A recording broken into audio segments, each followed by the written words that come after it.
Today, we will be discussing one of the most pressing issues of our time, which is climate change. This topic sits at the intersection of science, technology, and society and has been under the global spotlight since the start of 21st century. Scientists around the world have collected vast amounts of data to determine whether our planet's climate is truly changing, and if so, how significant that change is. But what exactly does climate change mean? The answer lies in understanding the difference between weather and climate. Weather refers to the short-term atmospheric conditions we experience daily, while climate describes the long-term patterns of temperature, rainfall, and other atmospheric conditions in a particular region over decades or even centuries. The term climate originates from the Greek word klinein, meaning to slope, which evolved into klima, referring to a region or zone on Earth. Over time, scientists have observed that climate is influenced by many factors, including the interaction between the sun and our planet. For instance, the Earth moves in an elliptical orbit around the Sun, and changes in its tilt and orbit over thousands of years affect how sunlight reaches different parts of the Earth, influencing long-term climate patterns. Understanding climate change is about recognizing how natural processes combined with human activities are affecting the balance of our planet's system. And this is why climate change has become such a critical issue for society, science, and technology today. Let's proceed to the Earth's movement around the Sun. While the orbit remains an ellipse, its position or orientation in space changes over time. Due to the tilt of the Earth, the whole area does not receive an equal amount of sunlight. The Earth spins around its own axis, an imaginary line from the North Pole to the South Pole, which dips and wobbles gradually. The Earth could then be imagined like a spinning top or trompo, turning and wobbling in its path about the Sun. The elements in this interaction between the Sun and the Earth are defined as follows. First one is the aphelion, which refers to the point in the orbit of the Earth farthest from the Sun. Second is the perihelion, where it is the point in the orbit of the Earth closest to the Sun. Third is Earth's axial tilt. It is the inclination angle of the Earth's rotational axis in relation to a line perpendicular to its orbital plane. Fourth is precession, which is the change of the orientation of the rotational axis of the Earth. Equinox, which refers to the time the Sun at noon is directly over the equator. It happens twice a year and causes an almost equal length of day and night. Sixth is solstice, which happens when the Sun at noon sits above the Tropic of Cancer or Tropic of Capricorn.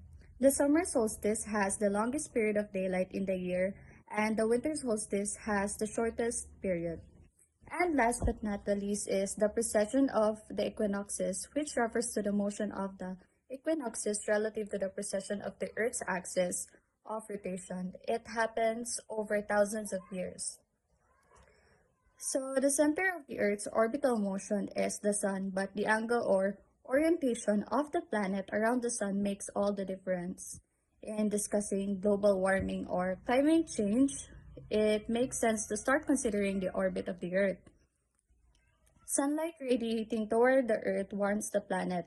The amount of sunlight, however, is not constant since the orientation of the Earth relative to the Sun changes. So now let's move on to Milankovitch parameters. Climate change is something that has happened many times in Earth's long history.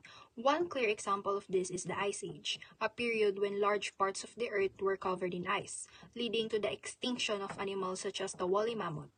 Because of scientific data collected since the end of 20th century, scientists today are again asking if the Earth's climate is changing in a major way. It is important to understand that climate is different from weather. Weather refers to daily conditions like rain or heat, while climate refers to patterns occur over thousands of years.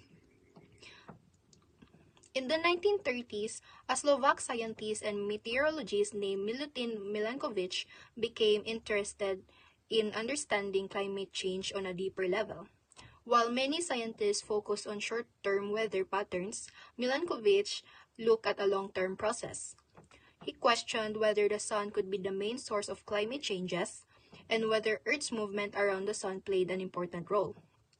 He studied how Earth's position, tilt, and movement change very slowly over time and how these changes might affect the amount of solar energy reaching Earth. His ideas were revolutionary during his time because he focused on thousands of years instead of daily weather. So, Milankovitch identified three main factors that affect Earth's climate, now known as the Milankovitch parameters. The first is the shape of Earth's orbit around the Sun, which changes over time. The second is the tilt of Earth's axis, which affects how intense the seasons are. The third is precession, or the wobbles of Earth's axis, which occurs in a cycle about 23,000 years. These changes do not greatly alter the distance between the Earth and Sun, but they change how sunlight is distributed across different parts of the planet. Over long periods, especially in the polar regions, these small changes can influence the growth or melting of ice. Many scientists during Milankovitch's time criticized his work because the changes he described seemed too small to cause something as large as an ice age. Additionally, he did not have access to modern computers, so his calculations were extremely difficult to prove. However, by the late 20th century, scientists were able to re-examine his equations using computers. With the development of chaos theory, scientists realized that small changes, when added up over thousands of years, can have large and unexpected effects. Chaos theory is the study of systems where tiny differences in the beginning can lead to big differences later, like small changes in sunlight slowly building up to cause major climate effects. Because of this, Milankovitch theory is now widely accepted as an important explanation for long-term climate change and ice age cycle. That's all for me. Thank you. So hi everyone, today I'll be talking about global warming. So first, it's important to know the natural factors like the Milankovitch cycles, which are slow changes in Earth's orbit, tilt, and wobble, affect the climate over long periods. However, these natural cycles cannot fully explain the rapid warming we see today.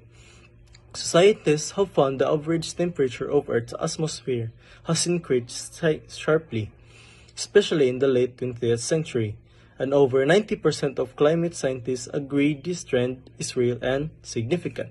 So what causes global warming? So there are two views. So first view is natural. So it means that nature just simply follow its own rules and warming happens as part of the Earth's long-term cycles. The second view is human activities like burning fuels for deforestation and pollution. It plays a major role in increasing greenhouse gases and warming the planet. So, global warming is caused by the combination of nature and human activity. Its effects are serious, impacting food security, ecosystem, and natural development. So, as we all know that human intervention and innovations like, for example, we make washing machine or automobiles and industrial machinery, we created these things to make our life easier and increase our efficiency. But they also increase energy use and greenhouse gas emissions, contributing to climate change. So, a useful way to understand this is by looking at the diagram above. So, the carbon dioxide levels in the graph we have are the x-axis shows the years and the y-axis shows the amount of carbon dioxide in parts per million or ppm. So before 1950, CO2 or carbon dioxide increased fairly stable, but this started rising sharply afterward, which in every steep increases in the early 21st century or our contemporary world. So some scientists warns that if CO2 or carbon dioxide continues to rise at this rate, we could reach a point where Earth's temperature becomes unstable and unpredictable. While CO2 or carbon dioxide is a major greenhouse gas and key indicator of global warming, and it is not the only one we need to be considered about. So greenhouse gases. Greenhouse gases are gases in the Earth's atmosphere that trap the heat from the sun. This process is called the greenhouse effect. The greenhouse effect is necessary for life because it keeps the Earth warm. Without it, and Earth would be too cold to support life. So without the greenhouse effect, the Earth would be extremely cold, similar to Mars or Antarctica. So K greenhouse gases is like water vapor and carbon dioxide. And water vapor is the most abundant natural greenhouse gas, and carbon dioxide increases mainly due to human activities. And also, there is a scientific discovery. Just like John Tyndall, which is the engineering in 1859, discovered that certain gases absorb heat, and he identified water vapor and carbon dioxide as important heat-trapping gases. His finding helped explain how the greenhouse effect works, and Charles David Killing measured carbon dioxide levels in the atmosphere, and his data called the Killing curve shows a steady rise in carbon dioxide, and clearly shows that carbon dioxide have been continuously increasing over time. So, in the human activities impact, industrialization increased the burning of fossil fuel. Burning fossil fuel releases large amount of carbon dioxide, and if higher carbon dioxide, it lead to rising global temperature, and this release large amount of carbon dioxide into the atmosphere, causing greenhouse gas level to rise. And because of higher carbon dioxide, it causes um, global warming and climate change. It affects weather patterns, ecosystem, and human life around the world. And also, in other words, greenhouse gases are important for life on Earth, but excessive amounts are harmful. Reducing emissions and protecting the environment are necessary to prevent further climate change. Hi everyone, so today I will be reporting the future actions. For future actions in climate change, first is climate is a chaotic system hard to predict. Predicting the future climate is difficult because the climate system is chaotic, meaning small changes can cause big effects. Scientists use computer models. Scientists use computer models to understand possible outcomes, but these models are only reliable if they are supported by accurate and complete data from around the world. As accuracy depends on global data quality. Next is the typing points and global impact. Typing point cause irreversible climate change. Some scientists warn about climate typing points. That is, certain climate limits are crossed. The damage could be permanent and difficult to reverse. Second, the burning fossil fuels increases CO2. One major contributor is the burning of fossil fuels, which increases carbon dioxide in the atmosphere. Third is the effect both environment and economy. While fossil fuels support economic growth, they also damage the environment, creating a global challenge. And the third is the science and balance solutions. Science supports modernization. Science helps humanity modernize and improve quality of life, but it should be used wisely. Second is not a blueprint, but a guide. It is not a fixed blueprint, but a guide that allows innovation and refinement. Third is the balanced development and environmental protection. To move forward, society must balance industrial development with environmental protection. And that's all. Thank you. In conclusion, climate change is not just about the environment, it affects our economy as well, our health, and our future. While Earth has natural climate cycles, scientists agree that human activities like fossil fuels are the main reason for today's rapid global warming. We are already seeing the effects through storms, rising sea levels, and threats to food and livelihoods, especially for vulnerable communities. That's why we must work together, governments, businesses, and individuals to use science and sustainable solutions to protect our planet and ensure a safer future for the next generation. That's all, but before we end our reporting, let me leave you with a Bible verse found in Genesis chapter 2, verse 15, it says, "The Lord God took the man and put him in the Garden of Eden to work at and take care of it." So, this verse reminds us that caring for the earth is not optional, but it is God-given responsibility.